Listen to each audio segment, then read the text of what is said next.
Welcome to season 2 of the A.K.A. podcast, A.K.A. the podcast where we ask questions like Team Gavi or Team Fermin, Terrence Crawford or Prime Muhammad Ali, and how screwed is my fantasy team without Joe Burrow?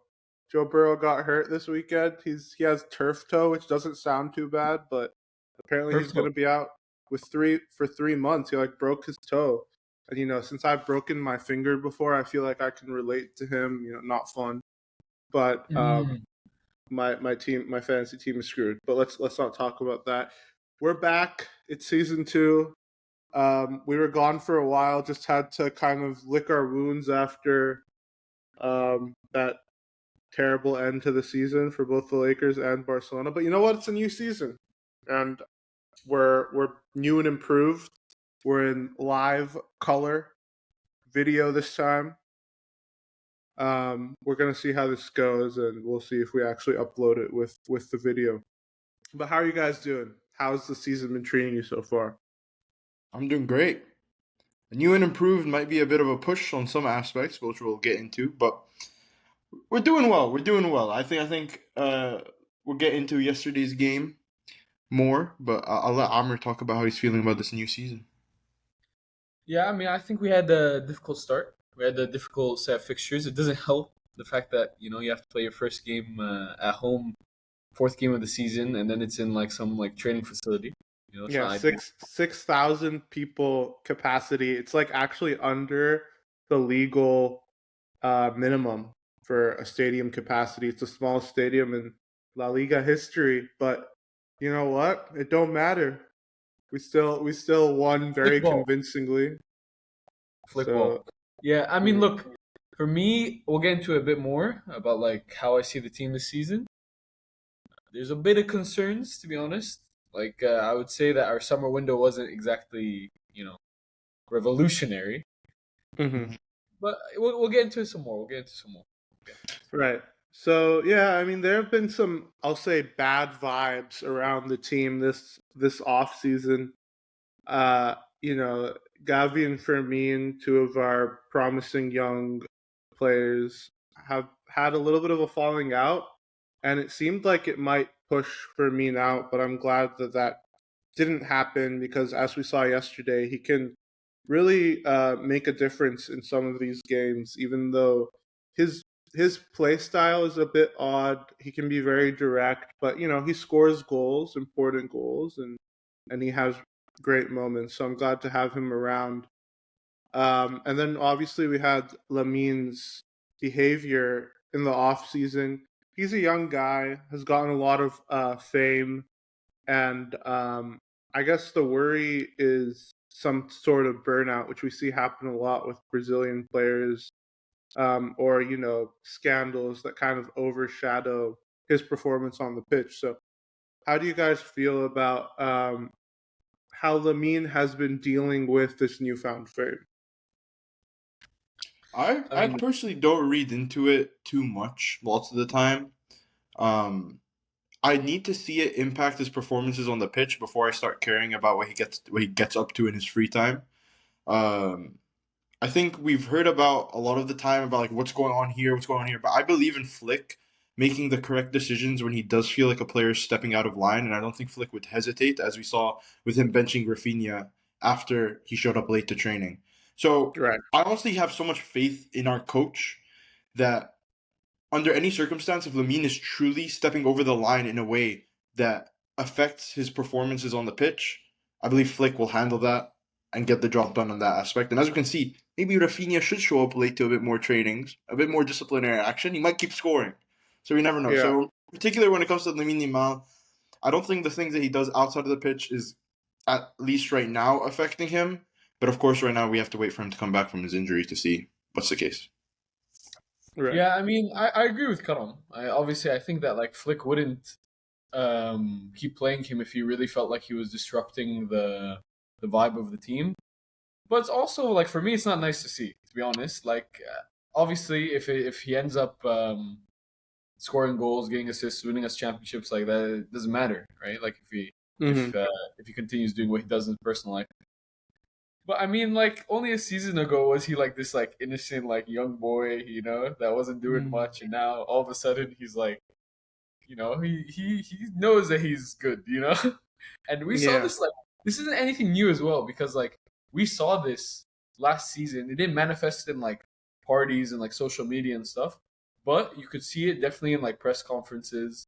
He had like a bit of an attitude, a bit of an arrogance. I remember Yeah, at the against time it France. seemed like confidence though, as opposed to some of these scandals that might be distracting for some players. I mean, I feel like if it keeps up, it's only a matter of time before it catches up to him. Like it did Yeah, I with mean, Neymar, like it did with Ronaldinho. yeah, I think like or sorry, like over in the grand scheme of all footballers, the main advice that anybody who's gotten some success has tried to give Lamine is to stay focused on his football, right?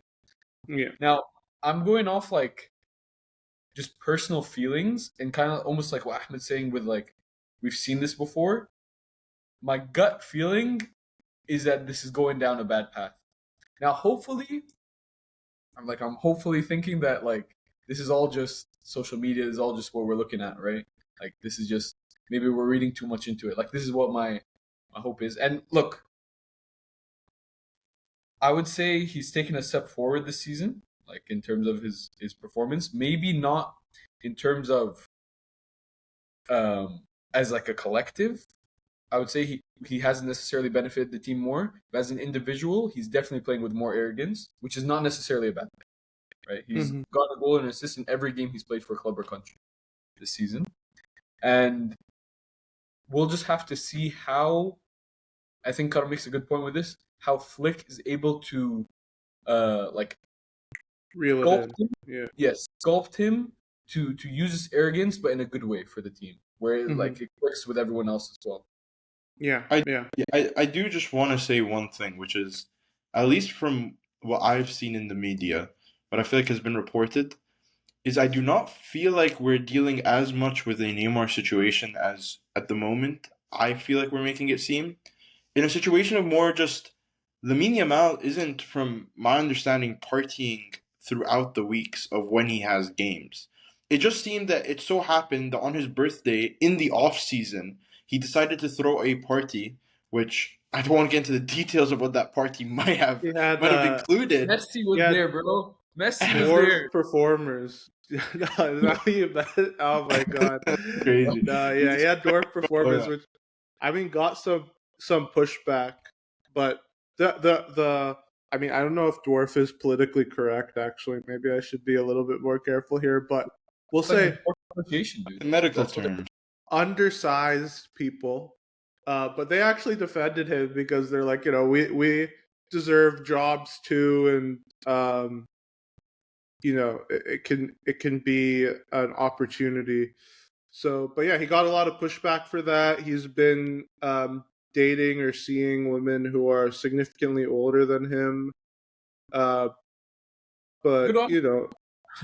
no crimes as of yet, which is Yeah. No, look. Yeah. At the end of the day, he's been a professional. He's playing for the national team even when he's injured.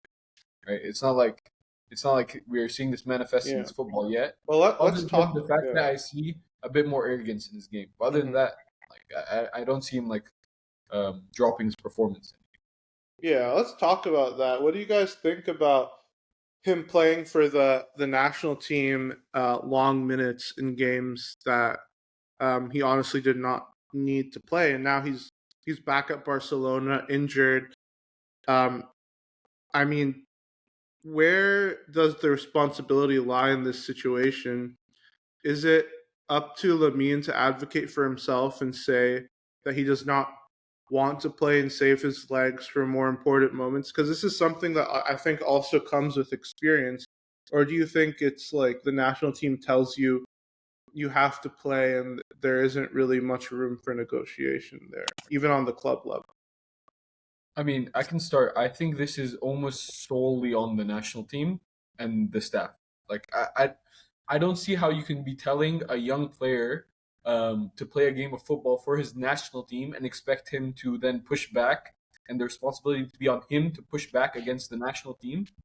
and say, I don't want to play. Now, of course, does he let them know and let them be aware that he's injured? Of course. And I'm sure he did. That's why he had painkillers. But for me, this Yeah. is solely on the national team, especially when you're in winning positions, especially when obviously they're going to qualify for the World Cup as well. They should know better, in my opinion. That's very Mhm. clear. I think this particular case of taking painkillers is a more concerning point when it comes to the average case, because in a general situation where, for example, even Pedri was getting played a lot with the Spanish national team, is remember that crazy run where he played in the Olympics and he's playing the entire season with us and he was nonstop playing. Yeah. I find that to be a bit of a different situation where I kind of put that blame mostly on the people that are organizing competitions, the amount of games that they have to play in general, and there is some level of, for example, we weren't resting Pedri ourselves because we felt like we needed him. And during those periods, I think that we don't actually put that much blame onto the national team. I know De La Fuente, Spanish national team coach, said, I believe a year ago, he made a comment about, I don't know which specific player he was referring to, but he was just saying that we get these players for like a couple games in the year, whereas you guys get to have them for the entire season. So why are you putting the blame on us when in fact you guys have the opportunity to rest them as well? So there is also on some level a responsibility still at the club level to rest these players, because at the end of the day, even if we think it's better to play Pedri every game, even if we think it's better to play Lamine Yamal every game, if we truly do care about these players and their health, we should be resting them. Again, Mhm. though, I think Amr, as you mentioned, when you're talking about painkillers and you're talking about a clear indicator of this person is not healthy, then at that point, that just is a specific situation where, yes, the Spanish national team has overstepped their boundaries. You know what I'm saying? And Mhm. not just that, because Yeah. we like, I feel like Flick is trying to rest Lamine Yamal in the few opportunities he can. So I'm not saying that he's playing him every 90 minutes. So he actually, like, he doesn't, and he doesn't also do that to Pedri. So Mhm. um, yeah, I think the blame does go to the national team on this specific situation. However, I would like to say that I think there is a lot of responsibility onto the people who organize these competitions. Yeah. I mean, I think from a business perspective, uh, club football just has so much more money involved and so much more of an I mean, they're impact paying him. on. They're Right. paying him. Exactly. On the players' finances, but also just like these are huge corporations, and millions of dollars in competitions and in sponsorships that honestly don't compare to the national team. The national team is has always been in every sport more about glory and patriotism rather than any kind of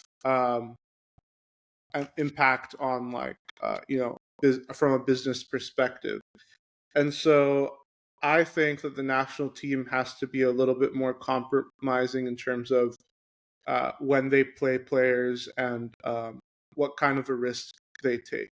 Now, I mean, I think that a lot of the advocacy has to come from the player side as well, because I think about like Umtiti who played Just who really like sacrificed his entire career in order to play in the World Cup for France. But the World Cup is the biggest stage, and they ended up winning the competition. I'm sure he doesn't regret his decision, but it's it definitely he was never the same afterwards. I mean, So I retiring think at it the should age be left up to the player, honestly. right. I hear it definitely, but I mean, yeah, I mean, like for Mtiti, it's like he retired at the age of 31 today. Like Today, that's today, Yeah, today, by the way. And yeah, that guy had like the world of potential. You know about 28, prime Mtiti, yeah. 2018 Umtiti. What do you know about that? Like, Kara was genuinely, what do obsessed you know? with him. Yeah, Kara was obsessed with him. When I played for varsity, I wore his number, like specifically his number. Like, that guy is my hero. 2018 Umtiti scratched the Roma game. No nonsense Him. defender, huh? No, Yeah, anything you wanted. When he hit you with that and he was running and chasing down defenders, he chased them down with. Didn't even look like he was jogging. It was easy. yeah, You know, if we had yeah, Umtiti in that Rayo Vallecano game, nothing's happening. Not so yeah. I long ago. mean, he passing every sacrificed his career and he sacrificed a lot. He left a lot of money on the table, obviously, despite that terrible contract that he had with Barcelona. So yeah, I think at the end of the day, it's up to the players, and I just hope Lamine is not out for too long. So let's go. yeah. I mean, Let's. Mhm. just real quick last point is that like I guess it goes back to a lot of like where or when did this injury happen? When was it apparent that he was injured? I think that's really like important. And the way I see it is that also for the national team is that they're losing. Okay, yes, um, I guess that it's on the club to also rest him, but I mean, this is also hurting your chances. The World Cup's next year. You never know how bad of an injury you could get by playing him on Of some game course, day. yeah. It's a big risk, and the games are not of high importance to play him. 73 minutes against Bulgaria, and just some ridiculous decision. But let's go towards some of the more technical stuff. Barcelona played Valencia at the miniature Lego stadium yesterday and won 6-0. We had braces from Rafinha, Lewandowski, and Fermin. And yeah, what are your thoughts on the game? And usually Barcelona will come out very slow after the international break, but Not obviously under that was Flick. not the case yesterday. That's right. Flick has made a lot of changes. Yeah, I mean, I can go. I think that it was very much needed, especially with like the slow start to the season with all the disgusting away games, right? Mm-hmm. Um, I want to say one comment about the stadium, bro, is that I was talking to Karam about this. That stadium, low key, man, I was hearing a better atmosphere than the Camp Nou, like genuinely. Like Yeah. maybe it's Well, because it's a smaller space, right? So I mean, you're maybe, probably The yeah. cameras nearby. You know, yeah, the cameras yeah, nearby. All the biggest fans are there for the game, so you're having like a much closer camera to the best 6,000 fans we've got. You yeah. know. I Well, mean, what's looking, the status with Camp Nou right now? So man, who knows, dude. when are we gonna? Last I heard is like some construction workers were like fighting outside, dude. I don't know. Yeah, dude, and they've got like they still got cranes up. I mean, it's a mess. I mean, seriously, it looks horrible. Sorry, did you have something you wanted to continue saying about the Valencia Oh, game? yeah. I just want to say, like, okay, so very much needed. We're gonna play Champions League midweek against Newcastle away. Obviously, we're gonna talk about that later. Going into the game, looking at the lineup, very dodgy lineup is when I saw it. That's all I could think of. You Mhm. had like lots of like misfits. I didn't even know Rooney was registered, to be honest with you. Uh, Yeah, it's and odd Rashford that said, we think a player isn't registered and he is. Usually it goes the other way around. yeah, exactly, exactly. And then you also had Rashford starting. Obviously, that's he's been quite rusty. You had Fermin starting, Casado, Jared Martin, Kunde, who hasn't been getting much minutes starting. So going into the match, quite hesitant looking at the lineup. Um, but almost immediately they put that to bed. To be honest, we were looking like we were playing that flick system from last year, where you could just plug in players, and they were just From the opening whistle, it was definitely, good definitely. performance. Yeah. Yeah, and then I felt like we pressed the entire 90 minutes, like very, very, very much needed. Um, and yeah, I mean, I think standout performers for me, I think definitely the most standout performer. Obviously, Liwa and Rafinha coming on, and like that's Liwa and Rafinha of last year for me. Like great, Yeah, I great mean, all performance. three got braces. I feel like Yes, yeah, yeah. But So I think an underrated performance from Ferran, even though he missed some very easy chances. I felt like overall he took like responsibility for the ball. He really wanted the ball. He was trying to link up, Great and to pass be on that honest, first goal as well. beautiful because it was Yeah. drilled in by Kubarsi, right? But then Yeah, good first time touch. he Yeah. was able to play him straight Hmm. away. And then for me, a big win from this game is that I felt like Kunde really got back up to pace from this game. Like that's Hmm. why I really was looking for from this game as well. Hmm. Yeah. yeah, I don't have much to really add on to the game because I do really feel like we were just cruising. There's not much to analyze when you are destroying a team that easily. If you when you They were go pretty and bad. you know what Yeah, they were pretty bad. I was saying they Valencia were were pretty yeah, they were definitely, we think about the Valencia we used to remember and we forget that this team's currently 15th in La Liga. Yeah, they Um, haven't been good for a while now. They've always bad. been towards the bottoms. so that's like I think there's a lot more to learn from the Rayo Vallecano game. And I guess I want to just comment on that game quickly because I don't have much to say on the Valencia game, but I have a lot to say on the Rayo Vallecano game, considering we haven't talked about it. And Amr brought up a good point that it was really nice to see Kunde got up to speed because we were getting destroyed on his side repeatedly in the Vallecano game. Just for context, that game was the game right before the international break, and it ended in a 2-2 tie. A 1-1 tie. 1-1 tie. So. Yeah. Stadium. Always, every year. Sure, Hate it. but listen, we probably should have conceded 2 or more considering Juan Garcia's incredible performance. Yeah, incredible But performance. there's one thing that just keeps on replaying in my head was the amount of times the Rayo Vallecano striker was just standing offside and they just did an over-the-top through ball or just a through ball through. Kunde gets destroyed by their winger. Their winger is now beaten the offside trap, and the striker is already standing offside, meaning that he's completely free for the opportunity. Behind the ball, yeah. This opens up into multiple ideas because it really brings up the loss of Inigo Martinez in terms of holding that offside trap, because we consistently saw that it was too easy for them to time the run and one person's lagging behind. Like, Christensen hasn't gotten a lot of minutes with us throughout this. Of course, he was injured for the majority of last season, and right now he's playing and he started that game, which was, it was nervous to see. Of course, you're always going to be when a player doesn't play often. And I guess it's kind of a question that I'm also going to extend. I know you guys also have comments on the Vallecano game, and you guys maybe even more comments on the Valencia game, Ahmed, which you guys can also get into. But one of my main questions I also want to ask you guys is, who do we see partnering next to Kubarsi for us in the future? Because right now, there's Araujo has the ability to recover in those situations. However, I would argue he's the worst at keeping this offside trap line. Christensen, zero IQ, but ability to recover. Okay. Yeah. Eric Garcia seems like he has the most understanding of playing that Inigo Martinez role. However, he lacks the physical traits and the physical attributes to recover in any situation. Mm-hmm. Thirdly, you have Christensen, who is a more bigger body, and he's kind of a mix between the two, where he has a bit more physical attributes. However, he's not the smartest. He's not as smart as Eric Garcia in my point of view.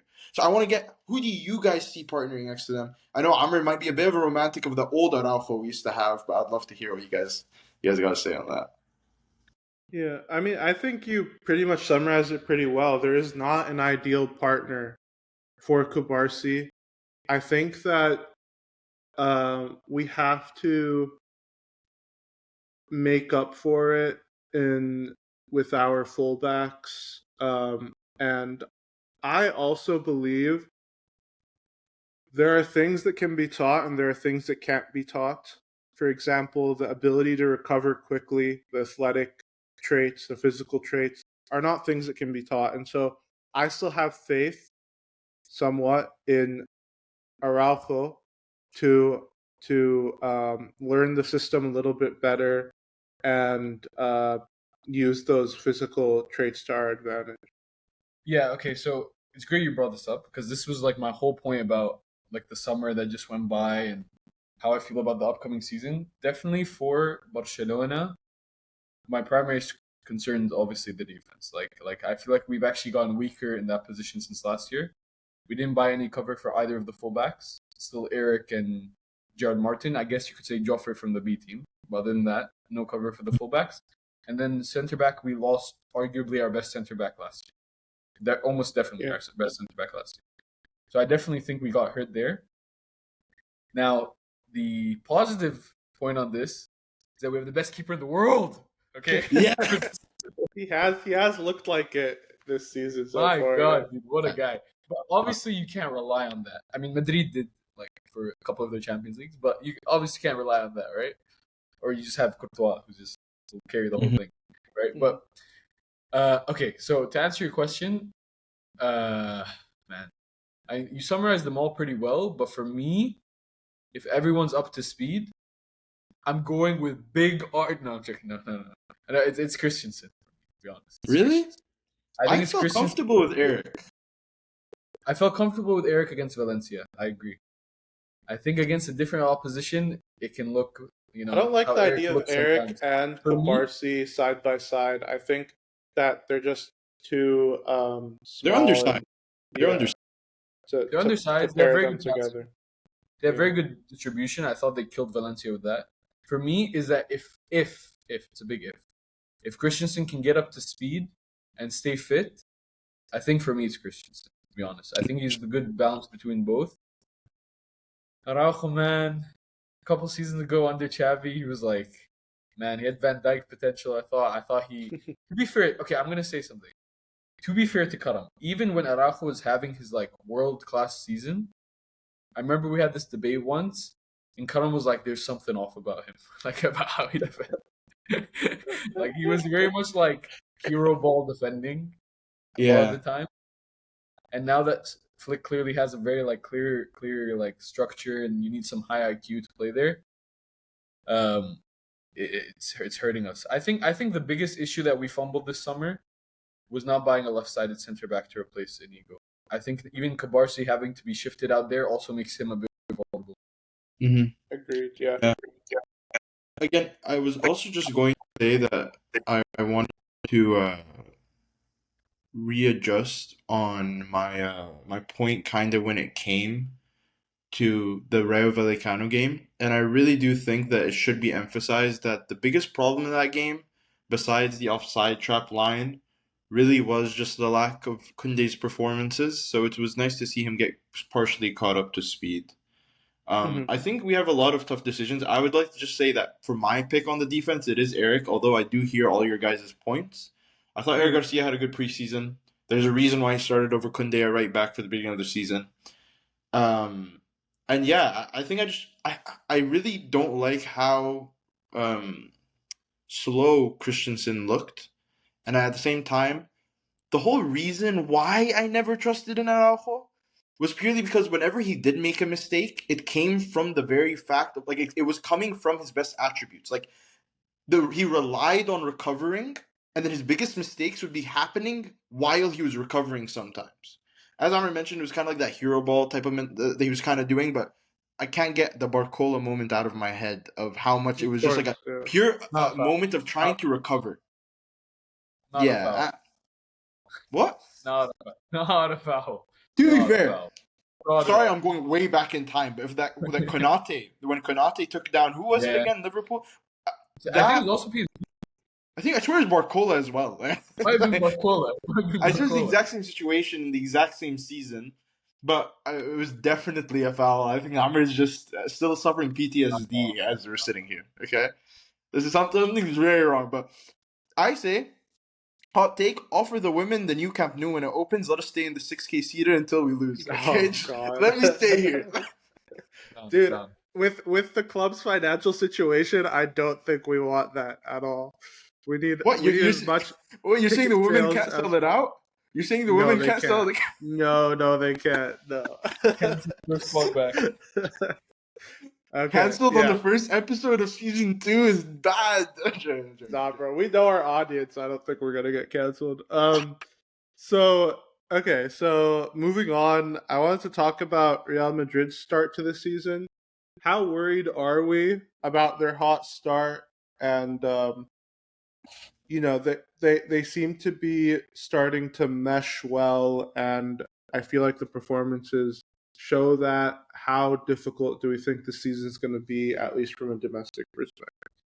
Yeah, the way I see it is that one, fair play to Xabi Alonso. I felt like he was gonna come in and give his very like hipster style of football, his 3-4-3, but no, he actually pretty much stuck to what Madrid were using last season with his 4-3-3. So honestly, fair play. He deserved manager of the month. But I think, to be honest, especially watching their games, their start isn't as hot as it looks, to be honest. I wasn't very convinced by their performances. I just really think that Mbappe is having a crazy start, and that's covering up a lot of their, I would say, creativity in the team. Like, I don't see them creating a ton of chances. I think defensively, Hoyson obviously shored them up. But, like, for example, against Sociedad, for sure, I don't know how they didn't drop points that game. That's a And tough then game, though. They're playing away, right? away, they got red very early on. I guess they ended up winning. But my perspective about Madrid, ever since they got Xabi Alonso in, and we'll see if I'm ending up being proven right about that, is that I think that their style of football, especially Xabi Alonso, like they're not very used to this style of football necessarily. I think it will be quite effective against the smaller teams, and they're going to get hurt in the Champions League and against the bigger teams. So we'll end up seeing how that's going to go, especially when they're, when we take them and we spank them like last season. Like, we'll see how that goes, right? Yeah. But for me, like, so far, it's fine. Like being 2 points off of them, we drew at Rayo. I don't see their start that hot. To be honest, I can see them dropping points. I'm more worried about Mbappe. Mbappe, Yeah, crazy. Mbappe is looking insane. One thing that I would like to mention about the teams that they have played so far in the season, of course, Mallorca is currently playing, so they're currently at a 0-0 draw. So I'm considering that to be the final score, but that's just taking that into account. So they've beaten 4 teams this season. Of course, they've won 4-4. That being Osasuna, who had a red card in the game. They beat 1-0, who's currently mid-table. They then faced Oviedo, Mallorca, and Real Sociedad, who are currently respectively 16th, 17th, and 18th on the table. Don't get me wrong, Yeah. Mallorca and Real Sociedad are both teams that did well last season. Like they're good teams. Yeah. Is what I'm trying to say. And we beat them with 3 red cards or whatever it was. 2 red cards. But I guess my point just kind of is that we never should read too much into this early part of the season, just because you never know who's gonna have a good season, who's gonna have a bad season. I think we could have just as well had the exact same start as them, even when not having we had the potential to win that Vallecano game, even when we didn't deserve to. I wouldn't read into too much. I'm excited to see them play against Marseille tomorrow. That'll be an interesting game for sure, and get to see them really challenged. I do want to say that we shouldn't forget they got spanked 4-0 in the semis of the Club World Cup to PSG. Now, I know PSG are strong, but you got spanked 4-0, so you better relax yourselves. Facts. Yeah, No, but relax. just to back off what Karam just said, he's right. First game at home, Osasuna, they have a red, and then they nearly win 1-0. Oviedo, come on, that's just give me points I right now. swear, I remember Spencer FC talking about them back in the day. Yeah, no, 100%. I think he's a major stakeholder. Stakeholder in that club. Okay, and then Mallorca again at home, nearly 2-1. I guess on paper the most impressive one is obviously beating Sociedad with 10 men to 1 away. Yeah. But watching the game, I don't know how they ended up winning that game, man. Some of those chances Sociedad have, I couldn't believe it. Yeah. But yeah. So perfect optimism as usual. But let's just wrap up this Barcelona talk with some of our expectations for the season. We can preview the Champions League towards the end of the episode, but let me start. So I think that when you have a player like Mbappe who seems to finally I think we can all agree that his first season with Real Madrid was somewhat disappointing, and he seems to be really on it this season. And I agree with the analysis that they're going to perform well against smaller teams, which always translates to a good La Liga campaign. So I think that the La Liga season is going to be more difficult than last season. I still would take Barcelona over Real Madrid in any league campaign. So I do think that we win the league, but it's going to be a tough campaign. And then for the Champions League, I expect another strong campaign. I think that we were maybe the second best team last season in Champions League after PSG, and the way that Inter matchup went was obviously pretty hectic and ended up being disappointing. But there were some mistakes that were made by and that showed some of the inexperience on the team that hopefully will be shored up, especially with flexibility to adjust on the fly. And so I'm expecting another good season. I'm not too worried about the slow start to the season. Yesterday's game, winning by 6 goals, always helps kind of cover up some of the flaws a little bit. But as long as the one thing I'll say is that we can't afford any injuries, especially on the defensive side. And so health always plays a role, but I'm expecting another strong season. So no. What's your goal? Tell us. Win the league? We'll win the league of the Champions League. The cup, you never know, but I think the treble is on the table here. I love just how he casually dropped they're also going to win the Champions League and the league, as if right? just a casual season. I will say one thing. I think I don't think Mbappe, in my personal opinion, had a disappointing first season. He won the Pichichi, he was 31 goals. However, I think that's more testament to how great of a player he is and what His expectations potential. we hold for Yeah. him. You know, I Mhm. think the truth is Mbappe played such little meaningful games last season. It felt throughout the entire season that you just see that he scored like 2 goals in this game, 2 goals here. So it's a weird debut season where you can't where this year gives them the opportunity to have a great season because they might be playing more meaningful games. I think on the case of last season, I could agree that maybe he didn't have the greatest debut season just because he wasn't on the stage to do so lots of the time. Especially just because it felt like it crashed down for them at times. But we remember even when he scored again, he destroyed us in the second game, but we still won. Um, in terms of my expectations for the season, again, Ahmed highlighted a great point about our not getting defensive injuries. And it's not even defensive injuries. I'm more worried that even if we didn't suffer injuries, our defenders are just going to get tired. Even when we were earlier talking about the point of Inigo leaving, I would like to also say I'm not mad at the club for getting rid of him at the same time. Because what I will say about him leaving is that I do generally think he didn't have the legs. It would have been nice maybe to have him there as a rotation piece in the team. But genuinely, at the end of last season, when you want to attribute, oh, we had a really bad end, most players had a really bad end. But in particular, I'll be honest, Inigo looked like the shakiest defender in our team. Yes, I agree. And that is like unfortunate to say, but what can you expect from someone at that age when you're not willing to rotate him at all? There's no shade towards him. In fact, he had an incredible season last year. It's just the way that our team was built up and our squad depth was built out. We were not comfortable benching him at any point. So it's more of a situation where we kind of got played into it. I agree with most things. Um, just because we've lost the defenders, I'll have to say that we'd get like first in the league, win the cup, and win Win the the Champions Champions League. Let's League. go. Oh, Bro, we're not gonna say we're gonna lose, bro. like, Like, what's come Nah, on, what's that bro. going doesn't on here? matter. Minimum semis. Minimum semis. Minimum semis. Okay.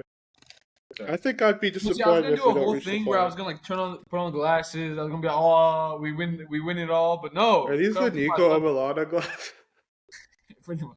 They look like it. Damn near, yeah.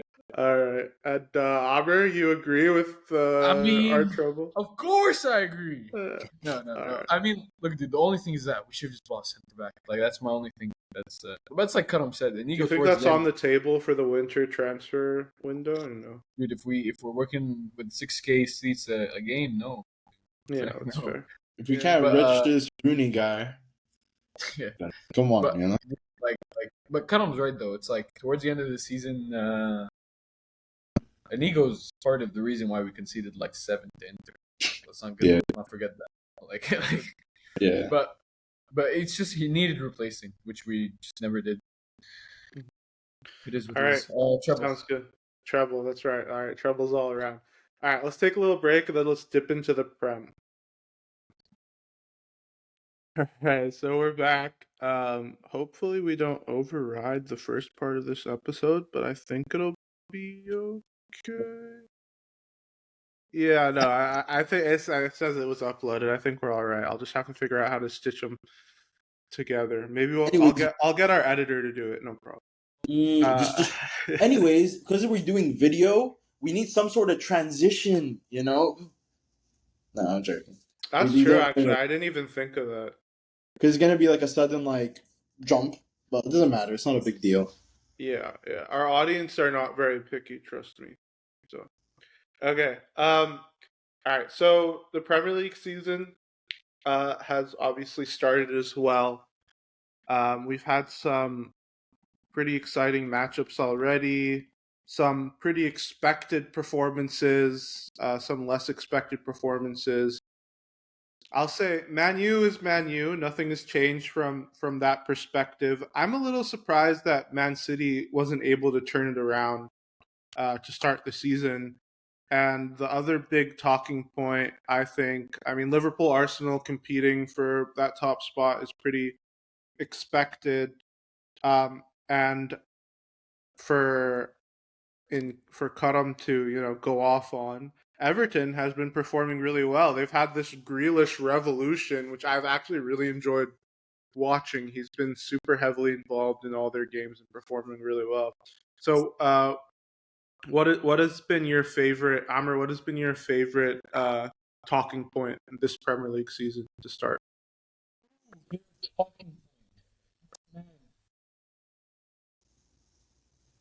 sound like a bit of a hater. I'll probably sound a bit of a hater. But like for me, That's fine. it's just United.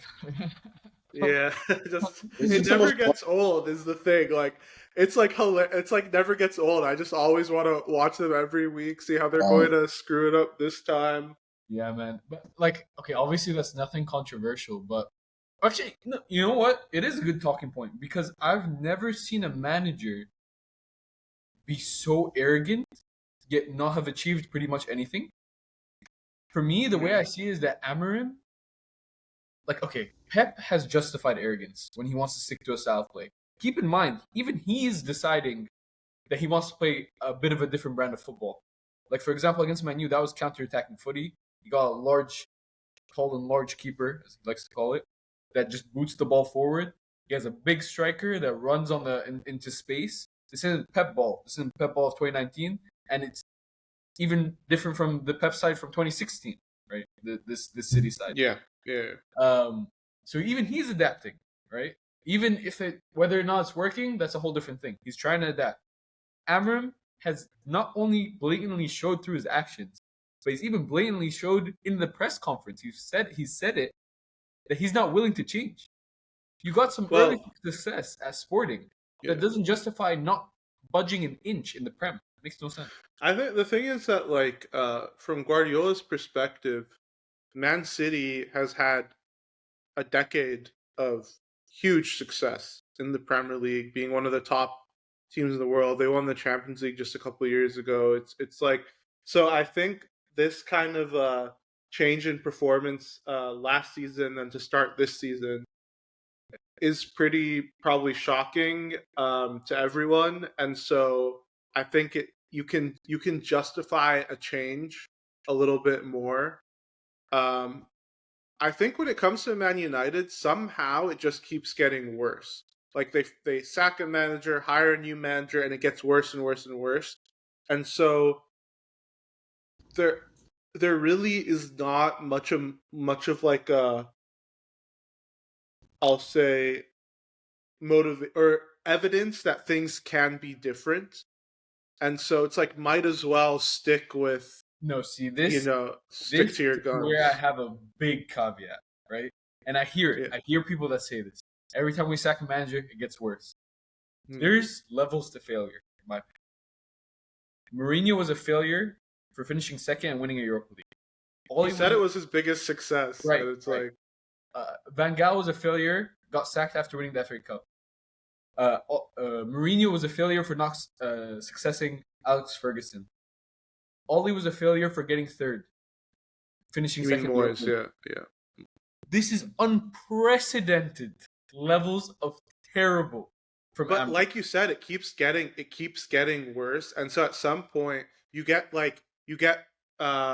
David Moyes, who's like had success at Everton, and you bring him in, and you're like, all right, you're going to succeed Alex Ferguson.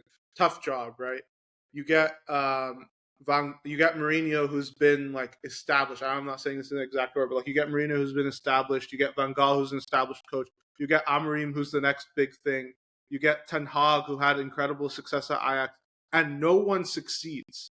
But And what? so I think at some point you have to question, is there any coach in the entire world that can change the culture at Manchester United? No. And so at some point it's like, all right, fire Amorim. So what? Who are you going to bring in? They should never have sacked Ole if they're okay with mediocrity compared to this, like, putting yourself in the something that resembles a relegation battle. For me, maybe Karam can chime in on this. For me, there's levels to this stuff. Like for me, there's levels. Like for me, there's failing how Ollie failed. There's failing how Ten Hag failed. There's nothing like the way Amram's failing. The only other thing is relegation. It's the worst start since they've had in a Premier League season, 4 points in 4 games since 1992. He's been here since October of last year. It's almost been a year. He's averaging a point a game. He's the worst team in the Prem since he's joined. I think there's absolute levels to these type of things, and you can say, "Oh, it just keeps getting worse." I mean, there's not much worse we can go. And am I saying get the next manager to be your Sir Alex? No. I think your next manager is gonna get you from C to B and then B to A, for example. Like I think it's gonna take a couple manager iterations, but you need to get some But respect back. when you have a club like Manchester United, what level of success is going to be enough to keep your job at this point? Because I don't think that getting a manager to bring them from like 16th to 9th I is disagree. going to satisfy the fans or is like anyone involved I in disagree. the That's club. where I disagree.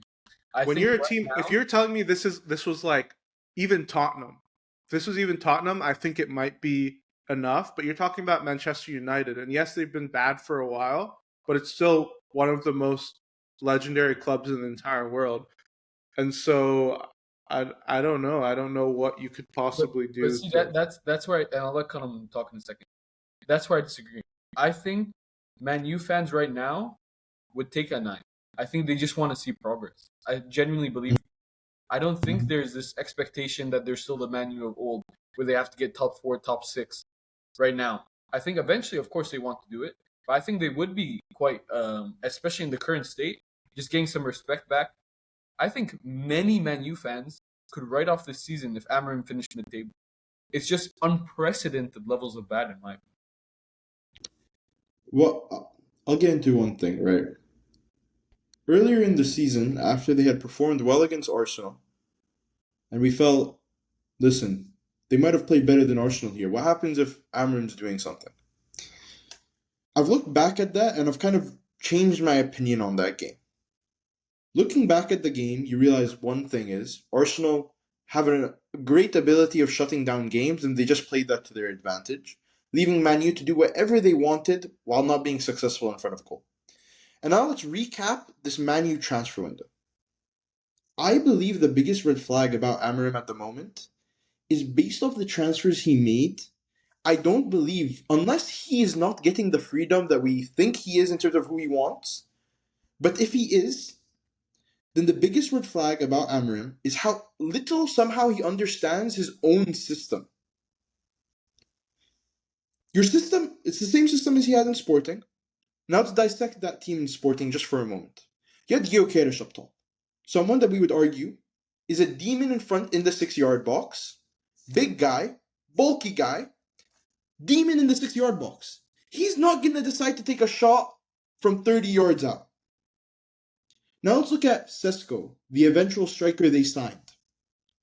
Sesko, I believe I read, had 5 goals in the 6-yard box. The record was around like 18 to 22 with Holland. A.K.A had like 15. Who came from the same league, by the way. The highly successful A.K.A right now in Liverpool.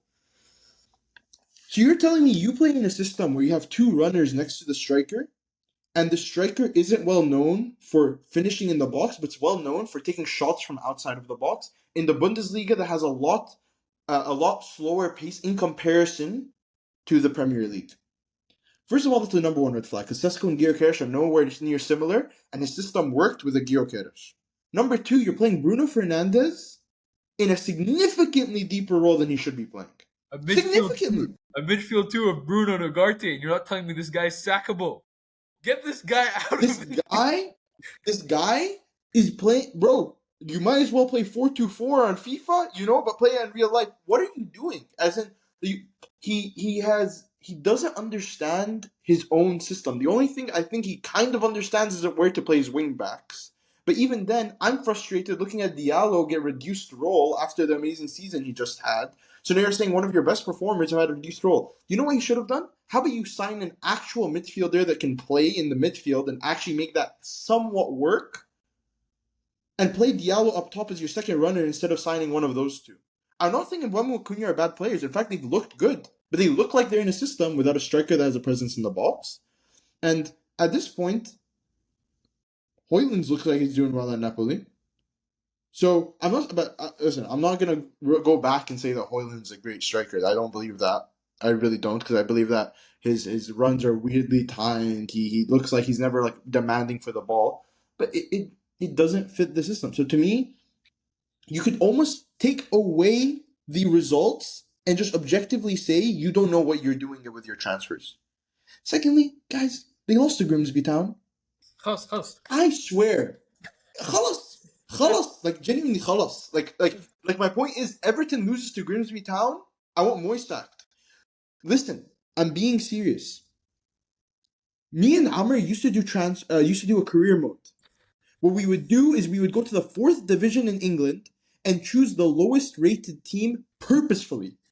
That team was Grimsby Town. Boom. Boom. You have lost. You suffered in creating chances and relied on Maguire to score for you. You're telling me that your big striker signing looks like he shouldn't be starting for you? And Maguire is scoring more than your striker? Your system is finished. Because Maguire somehow has more of a presence in the striker position than the strikers you are playing and signing. For me, what he did. He has had his time. He should be out. And Amr, I want you to say what you're going to say. I think we both know the manager that should replace him. Really? And the guy's doing great right now. Yeah, I mean, yeah, for sure. That's 4th. % what I would say with if the excuse is that there's not a manager available, it's definitely Areola at Bournemouth. But the thing that I was gonna chime in with is that for me, when he subbed on Maguire against Man City, against Erling Haaland, and put him as a middle center back on the halfway line, for me, that's his resignation. He submitted a resignation letter.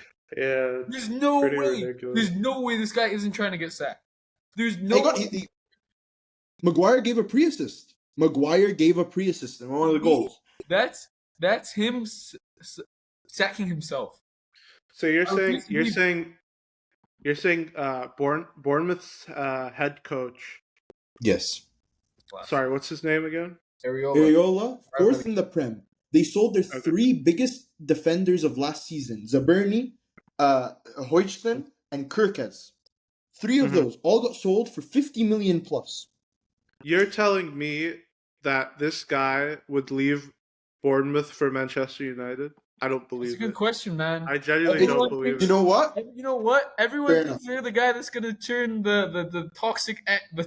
Yeah, something good going at Bournemouth. Wait for a better job to open up. Look, man. I mean, I get it. Like a team like Manchester United can pay more, and there's obviously a lot that factors into, taking a job. But I would not do that. Look, man. Everyone thinks they're the one that can make the person good again, even in a relationship.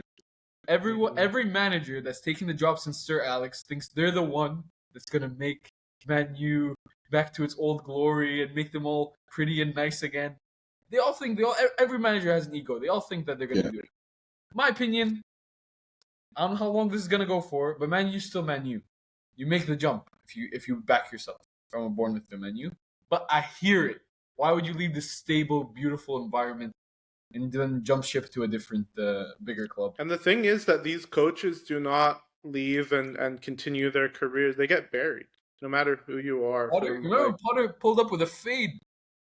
Yeah. What's Graham Potter, dude, acting like he doesn't know?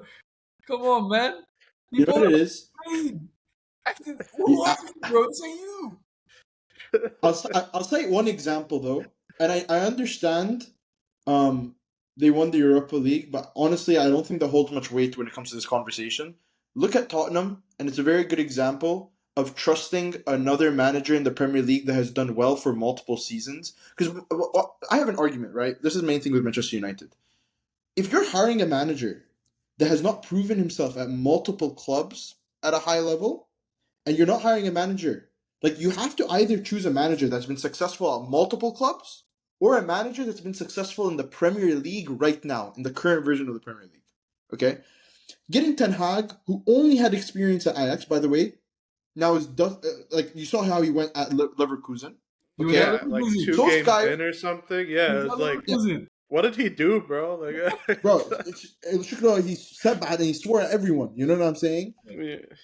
In the last month, Mourinho got sacked, Solskjaer got sacked, Ten Hag got sacked. What does that tell you?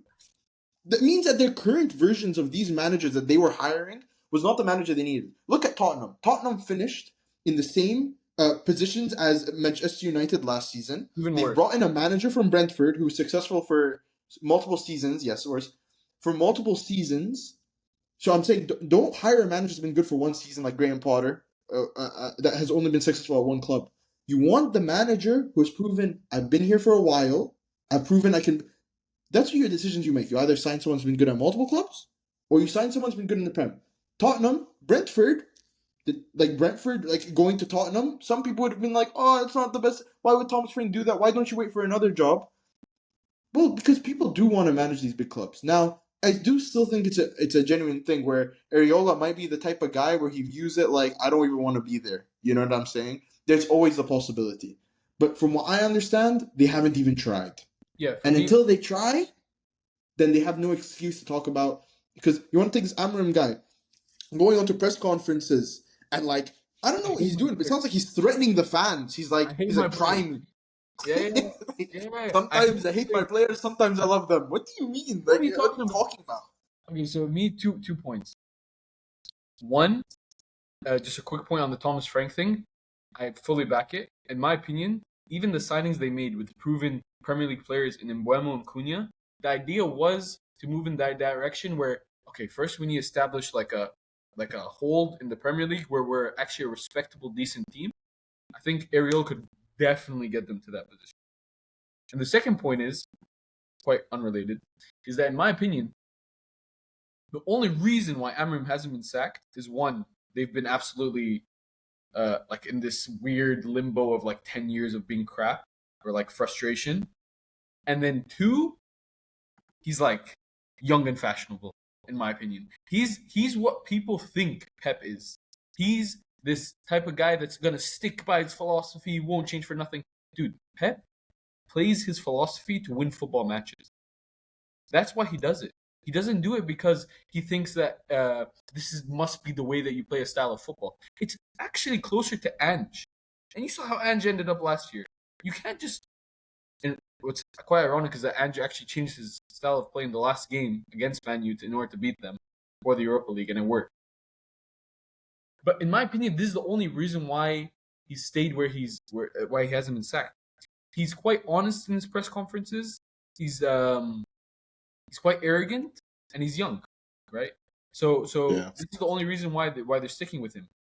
The most recent comment about him not changing his style of play, for me, this is like, Man U fans should just give up and sack. They think you know what it is? Man U fans don't want to admit it. They're jealous of Arsenal and they think they're trying to get an Arteta. That's what's going on. You know, they're trying to get the young manager that sticks to his philosophy and then it turns around. Speaking of, Arteta wasn't necessarily stuck to his philosophy day in, day out. Yeah. I remember that first season, he tried to, stabilize a bit until he got the deadwood out. Then he, actually a couple seasons ago, I thought we're actually playing a better brand of football, but now they're quite like a rigid defending like setup, right? So yeah, man. Yeah.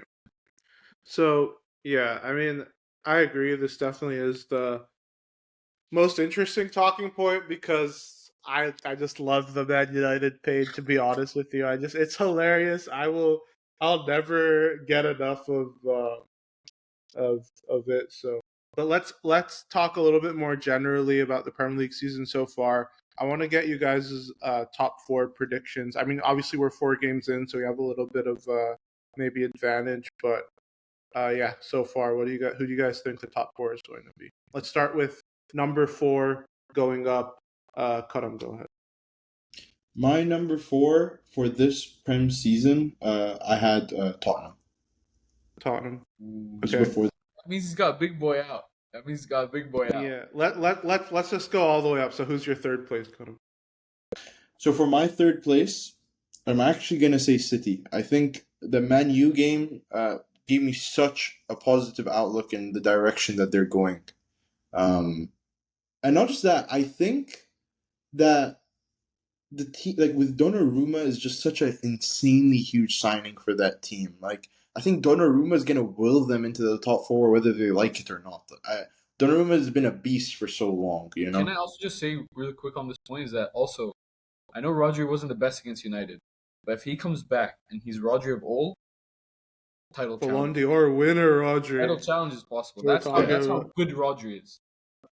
To me, Okay, I just think of that season as the season that Vinny didn't win it, but sure. All right, cut him. So I think I know who your top two are, but let's see what order you have them in. 2, Arsenal. Number 1 is Liverpool. It's guaranteed. To Coming from an me, Everton fan, that is I hurt, but man, about the I know when you Merseyside look at their derby. last game, you're like, dude, they barely won it. And you look at the first game that they had, you're like, they barely won it. Newcastle, you're like, they barely won it. But it is one of those situations where it's like, I do judge it also based off how much do I like how the team has been constructed. And I really do like A.K.A. I really do like Isak. I really do like how McAllister is for the past 2-3 seasons. I think he's arguably the second best player on this team. Seriously. Cut him. Like, that's how much I rate him. I'm disappointed in you for two reasons. Okay. Fine. And this was your opportunity to be the true homer, and you screwed it up twice. So these are my top four. All right, I'll show you how it's done. Number 4, I'm not putting any eggs in the Tottenham basket. I've seen this happen too many times. I have no faith in Tottenham. Number 4, Everton FC. Let's go. Champions League football. Everton? What the? Everton is Dewsbury number Hall. 4.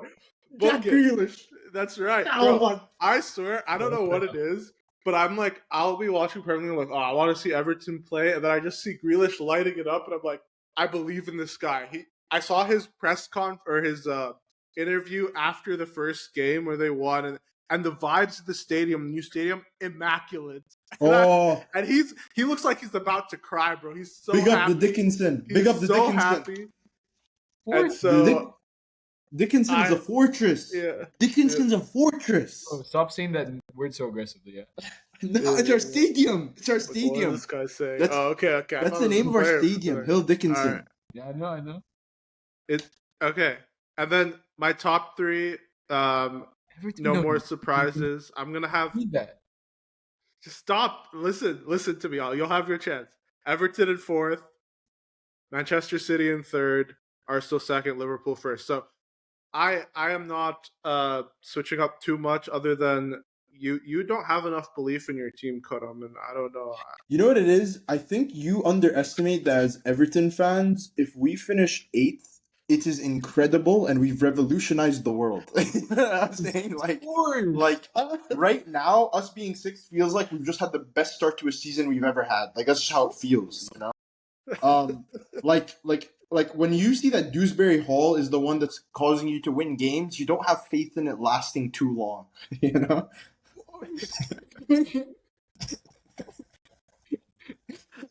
So like we're consistently like bottom 5 of the Prem finishes at this point. So like we're happy, you know. Bro, new season, I expected more from you. All right, Amr, go. All respect to Everton, man, but let them get the top half, and it's a gas season. Okay, so my top 4. 4th, for me, I actually gave them an outside shot of winning the title going into the season. I think I'm wrong about that. I really do. I'm going to go with Chelsea. I still think they make top 4, in my opinion. Okay. To be honest, their defense was a bit too shady now that we've started the season. Like, I going into it, I kind of was a bit blind to it. Bro, the thing is with Chelsea is every season it's a completely new team. And so you don't have like the consistency that you need in order to perform well. But for me, And you I really also- like the way that they've constructed the squad now more than previous seasons. Like when they had Maybe if they hold it together for a few seasons, they can compete. But I Yeah. just don't think you can. Like you see, like Liverpool has had an insane amount of consistency, obviously, and they. I like the Guardiola approach where you keep the core of the team the same and you switch out a couple pieces every year to keep like fresh blood coming in, so that doesn't go stale. But yeah, I think that Chelsea just does too much. I don't disagree with you.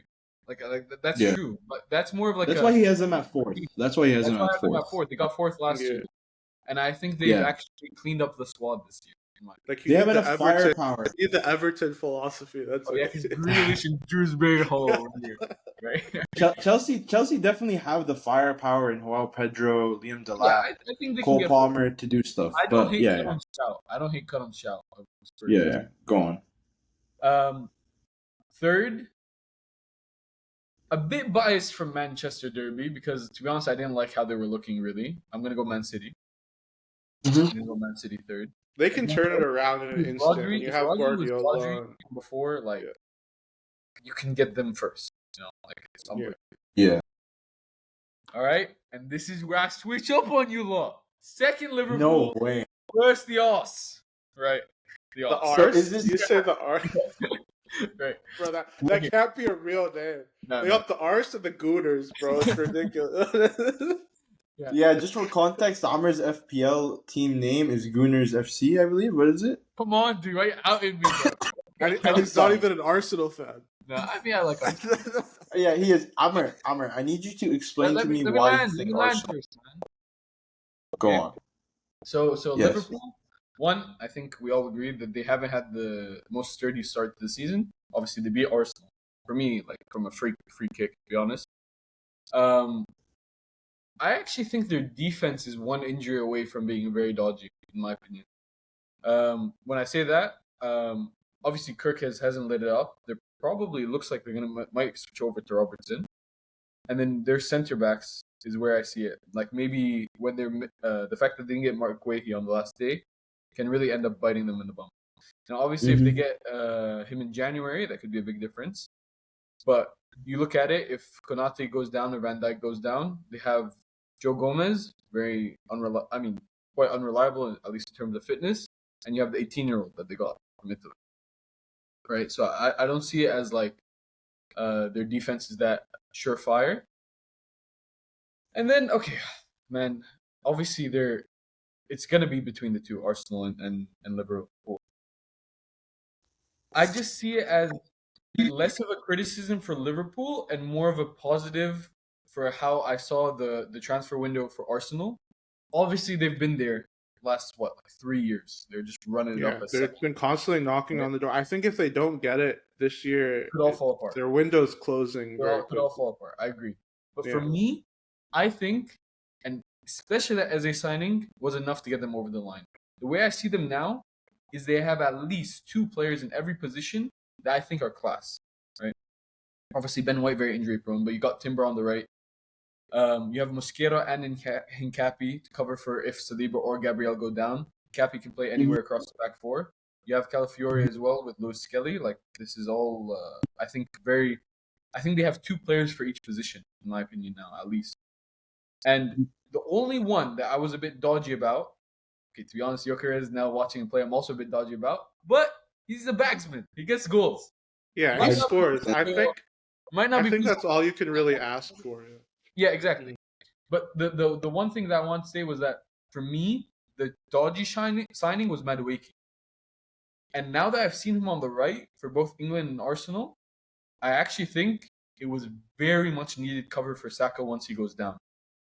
Like right now, Saka obviously injured, and Madueke slotted in perfectly. Is it true that Arsenal fans were signing a petition to get the club not to sign Madueke? Yeah. And that's insane. Seeing him on the left, I kind of hear it, to be honest.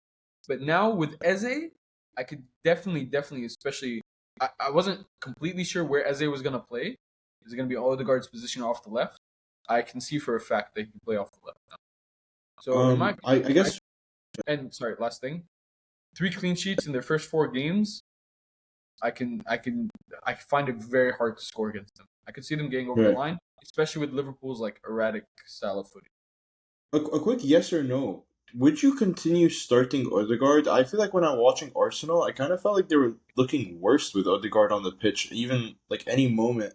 So would you? I mean, you see how good Zubimendi and Declan Rice are playing, and it kind of feels like, if you have Eze there. I know Eze can play off the left, as you said, but it really does feel like Odegaard's slowing down the team in many aspects.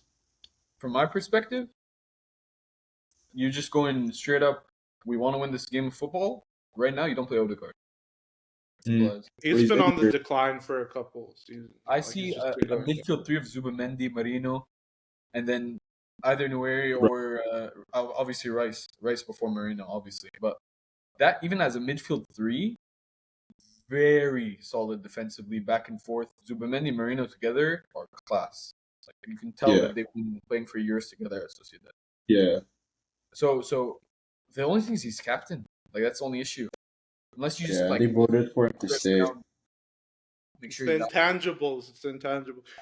All right. So all this prediction exercise has taught me is that I'm the only one on this podcast with cojones. No, that's psychotic. Yeah. Okay. I see how Even it the is. Everton fan isn't ready to make the He shot. said Karam said a hot take. Karam said Spurs fourth. That's controversial start of the season. Yeah. All right. Especially for imagine the jump we're talking. We're talking about a jump that Manchester United fans would cry for. Yeah. You're ill, Ahmed. That's what it is. You're ill. Let's move on. Okay, so we're kind of going a little long. I'm trying to keep these episodes to about an hour so that we can be a little bit more consistent. Yes. We're trying to do, every Monday. So let's do a quick preview for the Champions League matchup on Thursday, Newcastle, Barcelona. I just want like a 60-second little like blurb about your prediction and why you think that is. So I'll show you guys how it's done since you guys need a little bit of hand holding sometimes. All right, so I think Newcastle had a great season last season, but I think that this season they're worse. I don't think they're a Champions League level team, in my opinion, and I don't think we're going to have much trouble against them. We're obviously playing away, and so that's always going to be a little bit of a difficult trip to the UK. But I'm going to say 3-1 to Barcelona. Amr. 3-0, baby. 3-0. Yeah. No. Yo. That's outdo me. No. Real quick. Always interesting playing against Prem teams. You have no idea how it's going to go. They play some rock and roll football, especially in England, right? It can be a very wide open pitch. We're going to miss Lamine, I think, in this type of game, to be honest. Agreed, yeah. I think this is the type of game where he can run at their defenders, give them problems. But yeah, like you said, they're not as convincing as last season for sure. Ultimati is going to help them a lot, I think. They really needed that type of striker. But Abakas coming off good vibes. I'll go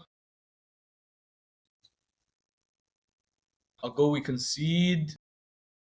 I'll go 2-1. That is my exact prediction. Honestly, I was thinking about it right before. I really did like Voltamade. I'm gonna brought it up. I think if we are talking about our defense sometimes being slightly undersized, I mean it's based off who we do end up playing next to Kubarsi. There's Voltamade guy is what, he's 6'4"? I don't know, something he's tall. I know he's 6'4", 6'5". 9'2".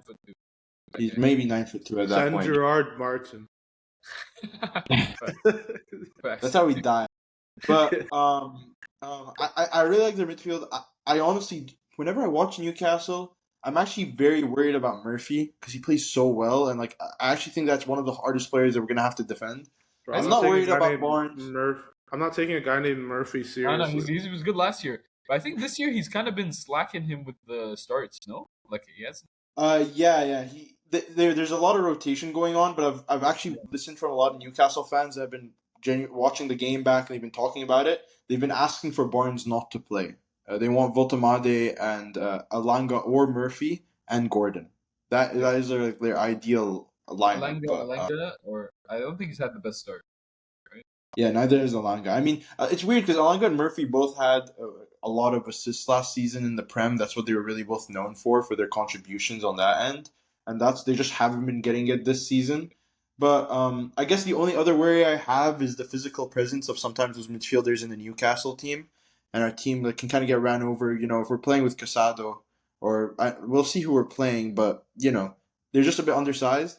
One last thing. I know this is even going off topic from the thing because my prediction is 2-1. I just want to say shout out to Mark Bernal and his assist. That needs to get some love. 6'4", looking like he's the most creative defensive midfielder of all time. Underage. Absolutely class. Stop glazing, bro. He's unbelievable, bro. Honestly, after coming back from an injury like that. Also, Nice to see Rashford get a nice assist to Rafinha in the game as well. Just that was the last thing I wanted to say because I Okay, feel like that was I all. think the perfect point to end on is the solution to all our problems is, like Ahmed said, Gerard Martin at left centre back. I think so, bro. He's a tall guy, you know. Just that's how it works, right? Just match up the big guy. Definitely. Ahmed, do you know what? You need to be the Man U's manager next. I think That's so your too, thing. bro. I think I You'll could do do a a better better job job. than Amarim, bro. Facts. How All right. does that change your top 4 prediction? Does Man U go first if you are in manager? No, I'm not that cocky. I'll say we'll play Europa League football next year. Yeah, you got a lot to say considering your FPL is done. I mean, your fantasy teams are never that good, you know. Bro, my fantasy teams are. I got so unlucky. No, I got so unlucky, bro. I had a running back. Brian Robinson got traded after our draft, and Joe Mixon. I don't know what the hell happened to him, bro. A firework went through his knee or something. And Bro, would you say he so, had turf toe, bro? Come on, like if you get Man up. listen, genuinely, you're telling me you can't play because your toe got stubbed. all right. Come on. We're not talking about fantasy football. I'm gonna Okay, get okay, depressed. sorry. But, Karam, what did you think of the fight this weekend, Canelo Crawford? Dude, it was unbelievable. I think the main things I just have to say about that fight was the unbelievable how much Crawford could take a punch without it looking like it was phasing him. That was the most impressive part, and his ability to move his arms in order to like parry the punches or at least like absorb some of it through his glove positioning. He was just it was an art of defending. He I was was really circling surprised. beautifully, and Yeah. Canelo. It's a weird situation where we know that Crawford's actually best with his feet planted. So Canelo didn't almost want him to have his feet planted, but Canelo also wanted to back him into a corner. And whenever he did get the chance to back him into a corner where Crawford got wasn't circling out, Crawford was to be able to land the combos wherever he needed to. To be honest, Crawford looked amazing. Canelo said Crawford is better than Floyd. I'm gonna take Canelo's word for it because I hate Floyd. So big up, Bud, the I the mean, guy that drove himself to. Yeah. he's much more fun to watch than Floyd. That's for sure. I would get so sick watching Floyd fight. That fight was pretty good. They swung. They went at each other. They were close quarters. Mm-hmm. It was pretty exciting. I found myself rooting for Canelo. I don't know. I just like these. The You like I'm Mexican just food. yeah, exactly. That's exactly what it is. I like redheads. So it's Okay. he he's just like he's a legend, and I didn't want him to take any more hits to his legacy. But it's we'll You see gotta if they have any more left in them. Either of them, honestly. you gotta defeat a legacy to make one. You know. So That's right. that is what it All is. right. So I guess that's it. Like I said, we're gonna try in an effort to be more consistent to do Mondays at the same time. We have the calendar invite sent out, and we're doing a whip for every minute late. So I guess I'm gonna take a couple a couple whips. Don't I'm make it sound like looking it's for. It sounded like you wanted it, you know, because Yeah, you know I the was gonna problem say, is to make. can I pick who gives me the whips? no man. Wait, guys, can we also just make it very clear this rule is not something we voted on, purely instated by him, and then he This is proceeded to He come made late to the first one. So this isn't a it sounded like democracy, bro. he did it for his own benefit, maybe. I don't know. All right, we're I guess cutting we it got the here. rule. Thanks for listening. This has been the A.K.A. podcast. I'm Ahmed. With me, I've been Amr and Karam on video, season 2, episode 1. It's a wrap. Bush.